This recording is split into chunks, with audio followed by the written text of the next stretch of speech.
Curl Baker. நீர் எனக்கு நல்ல படிப்பை தந்தால் என் வாழ்வை உமக்கு அர்ப்பணித்து உமக்கு ஊழியம் செய்வேன் என்று தேவனுடன் கொள்ளும் உடன்படிக்கையில் தவறாமல் மாயையான வாழ்வை விட்டு நித்திய வாழ்விற்கு நேராக திரும்புதல். குடும்ப பின்னணியம் மற்றும் கல்வி. பள்ளி படிப்பை முடித்து பல வருடங்களான பின்னும் தனது மேற்படிப்பினை தொடர முடியாத நிலையில் உள்ள ஏழை குடும்பத்தில் பிறந்தவர் கார்ல் பேக்கர். தனது விதவை தாயையும் திருமணமாகாத சகோதரியையும் காப்பாற்ற பட்டறை ஒன்றில் வேலை செய்ய வேண்டிய நிர்பந்தமான நிலையிலிருந்தார் அவர்.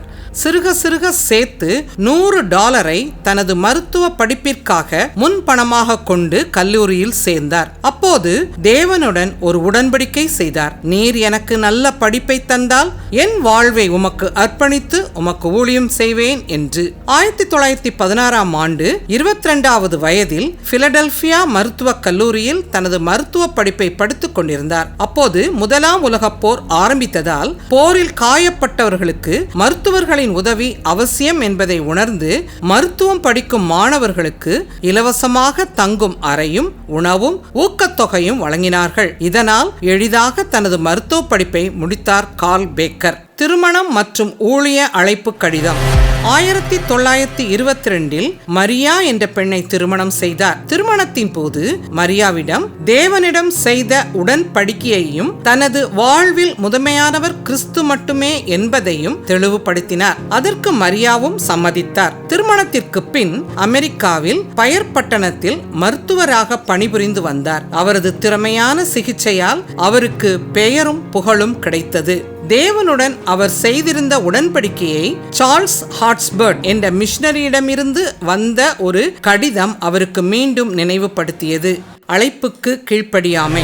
ஆப்பிரிக்காவில் உள்ள காஸ்கோ என்ற பகுதியில் ஊழியம் செய்த தனது மருமகள் எலிசபெத் மோஸ் காஸ்பர்ட் என்ற மருத்துவ மிஷனரி திடீரென்று இறந்து போனதால் அந்த பகுதியில் மருத்துவர் தேவை என்று அவர் தனது கடிதத்தில் குறிப்பிட்டிருந்தார். தேவனுக்கு செய்த அர்ப்பணிப்பு பேக்கரை அதிகம் உந்தி தள்ளியது என்றாலும் கடைசி நாட்களில் தனது தாயை காப்பாற்ற வேண்டிய கடமை உணர்வு அவரை கிறிஸ்துவின் அழைப்புக்கு கீழ்ப்படிய விடாமல் தடுத்தது. எனவே தன்னால் ஆப்பிரிக்காவிற்கு வர இயலாது என கடிதம் எழுதினார் பேக்கர். ஆனால் சார்ல்ஸ் ஹாட்ஸ்பர்ட் சோர்ந்து போகாமல் தொடர்ந்து கடிதம் எழுதி அவரை ஊக்குவிக்கவே 1928ஆம் ஆண்டு தனக்கு நல்ல புகழ் தந்த வேலையை விட்டுவிட்டு ஆப்பிரிக்கா காடுகளில் பணி செய்ய பயணமானார். காட்வா இடத்தில் முதல் ஊழியம். ஆப்பிரிக்காவில் காஸ்கோ காடுகளில் உள்ள காட்வா இடத்தில் முதலில் தங்கி ஊழியம் செய்ய ஆரம்பித்தார். அங்கு மண் குடிசையில் வாழ வேண்டியிருந்தது. அவரது மனைவி மேரியோ அதை அலங்கரித்து மாளிகையாக மாற்றினார். 6 வருடம் அங்கு பணி செய்து ஆண்டவரின் அன்பை மக்களுக்கு அறிவித்தார்கள். மருத்துவமனை நிறுவுதலும் ஓய்வு நாளை முக்கியமான நாளாக கடைபிடித்தலும். 1934ஆம் ஆண்டு ஓசா என்ற இடத்தில் சிறிய மருத்துவமனை நிறுவி இட்டுரி காட்டு மக்களுக்கு மருத்துவ உதவி செய்ய ஆரம்பித்தார்.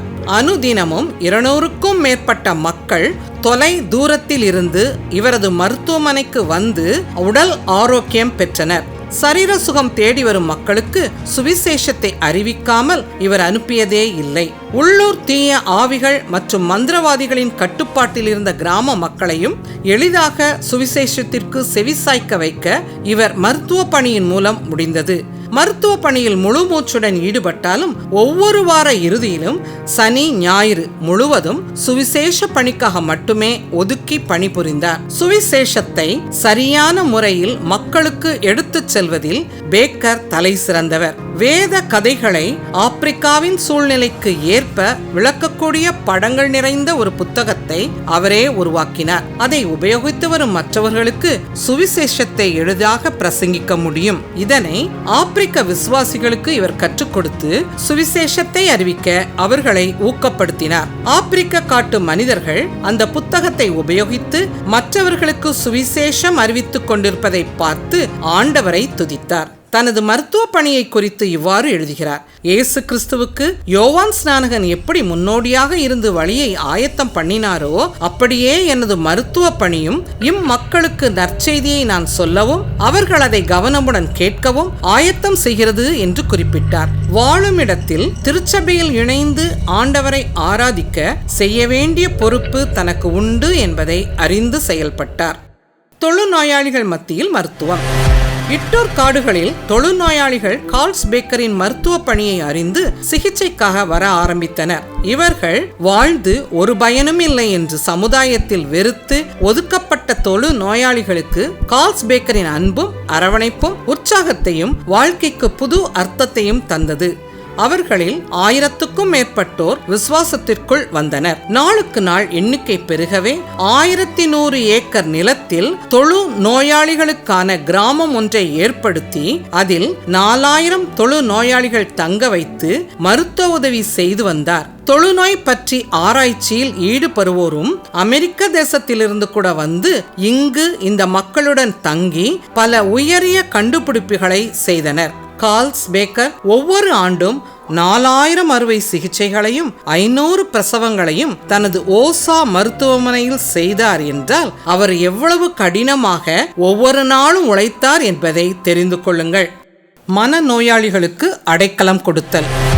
மனநோயாளிகளை பிசாசு பிடித்தவர்கள் என்று ஆப்பிரிக்கர்கள் நம்பியதால் குடும்பத்தாராலும் சமுதாயத்தாலும் ஒதுக்கப்பட்டனர். தனது மருத்துவமனையில் மனநோயாளிகளுக்கு தனிப்பிரிவு ஒன்றை ஆரம்பித்து சிகிச்சை செய்தார். ஆப்பிரிக்காவில் இவரது மருத்துவமனையே மனநோயாளிகளுக்காக திறக்கப்பட்ட முதல் மருத்துவமனையாகும்.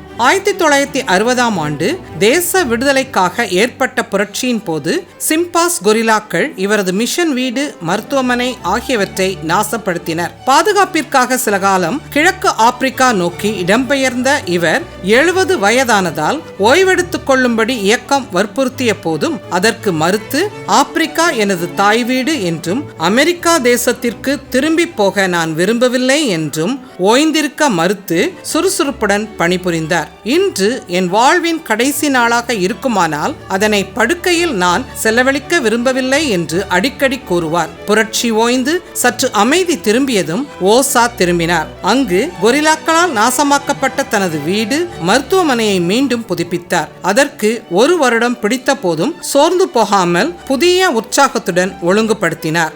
பரமனின் அறுவடையும் அர்ப்பணிப்பும். 1966ஆம் ஆண்டு 3 முறை பேக்கர் மாரடைப்பினால் தாக்கப்பட்டாலும் ஓய்ந்திருக்க மறுத்து சுறுசுறுப்புடன் பணிபுரிந்தார். தனது 83வது வயது வரை காஸ்கோ பகுதியிலேயே பணிபுரிந்த அவர் பின்பு அமெரிக்கா திரும்பி மருத்துவ சுவிசேஷ மையம் என்ற அமைப்பை ஏற்படுத்தி ஆப்பிரிக்க நாட்டிற்கு ஊழியத்திற்கு செல்லும் மருத்துவர்களை பயிற்றுவிக்கும் பணியை நிறைவேற்றினார். 60 வருடம் மருத்துவ மிஷனரியாக ஆப்பிரிக்காவில் பணிபுரிந்த இவரை குறித்து ஒரு காஸ்கோ மனிதன் இவ்வாறு கூறினான். பல மிஷனரிகள் இயேசு கிறிஸ்துவை குறித்து எங்களுக்கு பிரசங்கித்தனர், போதித்தனர். ஆனால் கார்ல் பேக்கரோ இயேசு கிறிஸ்துவை போலவே எங்களுக்கு வாழ்ந்து காட்டினார் என்றான். சிந்தனைக்கு. தேவையுள்ள இந்த தேசத்தில் உன் கல்வியை, தாளந்தை தேவப்பணிக்கு மூலதனமாக்கி தேவனுக்கு அநேகரை சிநேகிதராக்கும் தேவ பணியை நிறைவேற்ற உன்னையே அழைக்கிறார்.